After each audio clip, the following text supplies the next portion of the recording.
Oppenheimer जे Robert Oppenheimer को संदर्भित करते हैं, जो एक अमेरिकी सैद्धांतिक भौतिक विज्ञानी हैं, जिन्हें अक्सर मैनहट्टन प्रोजेक्ट में उनकी भूमिका के लिए परमाणु बम के जनक के रूप में श्रेय दिया जाता है। अनुसंधान और विकास उपक्रम जिसने पहला परमाणु हथियार बनाया था।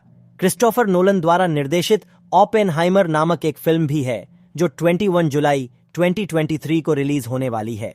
यह फिल्म जे रॉबर्ट ओपेनहाइमर के बारे में एक जीवनी थ्रिलर फिल्म है और इसमें Emily blunt, Matt Damon, Robert Downey junior और फ्लोरेंस पुग सहित सहायक कलाकारों के साथ सिलियन मर्फी ने ओपेनहाइमर की भूमिका निभाई है।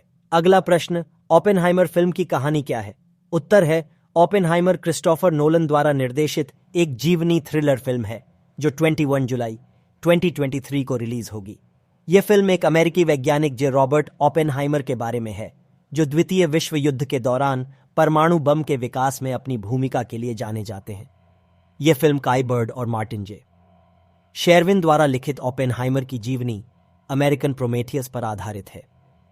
फिल्म की कहानी द्वितीय विश्व युद्ध के दौरान 1942 और 1946 के बीच परमाणु बम विकसित करने के लिए वैज्ञानिकों की एक टीम के साथ ओपेनहाइमर के काम के इर्द गिर्द घूमती है। फिल्म को कुछ दृश्यों के लिए आधिकारिक तौर पर आर रेटिंग दी गई है। अब आप एक नया प्रश्न पूछ सकते हैं, इतिहास में जे रॉबर्ट ओपेनहाइमर का क्या महत्व है? उत्तर है, जे रॉबर्ट ओपेनहाइमर एक अमेरिकी सैद्धांतिक भौतिक विज्ञानी थे, जिन्होंने द्वितीय विश्व युद्ध के दौरान पहले परमाणु हथियारों के विकास में महत्वपूर्ण भूमिका निभाई थी। उन्होंने मैनहट्टन प्रोजेक्ट के दौरान लॉस एलामोस प्रयोगशाला के निदेशक के रूप में कार्य किया, जो पहले परमाणु बम बनाने के लिए जिम्मेदार था। परियोजना में उनके नेतृत्व और वैज्ञानिक विशेषज्ञता के लिए ओपेनहाइमर को अक्सर परमाणु बम के जनक के रूप में श्रेय दिया जाता है।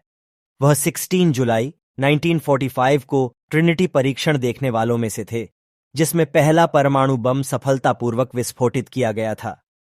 मैनहट्टन परियोजना पर ओपेनहाइमर के काम का इतिहास पर महत्वपूर्ण प्रभाव पड़ा, क्योंकि परियोजना द्वारा विकसित परमाणु बमों का उपयोग संयुक्त राज्य अमेरिका द्वारा हिरोशिमा और नागासाकी के जापानी शहरों पर बमबारी करके द्वितीय विश्व युद्ध को समाप्त करने के लिए किया गया था। युद्ध के बाद ओपेनहाइमर विज्ञान के राष्ट्रीय प्रवक्ता बन गए और एक नए प्रकार के वैज्ञानिक के प्रतीक थे, जो एक शोधकर्ता और एक सार्वजनिक बुद्धिजीवी दोनों थे। अब आप फिर से एक नया प्रश्न पूछ सकते हैं, मैनहट्टन परियोजना क्या थी और इससे परमाणु हथियारों का विकास कैसे हुआ? उत्तर है, मैनहट्टन परियोजना द्वितीय विश्व युद्ध के दौरान पहले परमाणु बम विकसित करने के लिए संयुक्त राज्य सरकार द्वारा एक अनुसंधान और विकास उपक्रम था। यह परियोजना अल्बर्ट आइंस्टीन द्वारा राष्ट्रपति फ्रैंकलिन रूजवेल्ट को पत्र लिखकर चेतावनी देने के बाद शुरू की गई थी कि नाजी जर्मनी संभवतः पहले से ही परमाणु हथियार विकसित करने पर काम कर रहा था। परियोजना का नाम मैनहट्टन, न्यूयॉर्क में इसके प्रारंभिक स्थान से लिया गया था। इस परियोजना में सदी के कुछ सबसे प्रसिद्ध वैज्ञानिक शामिल थे, जिनमें जे रॉबर्ट ओपेनहाइमर भी शामिल थे, जिन्हें लॉस एलामोस में टुकड़ों को एक साथ रखने का प्रभारी बनाया गया था।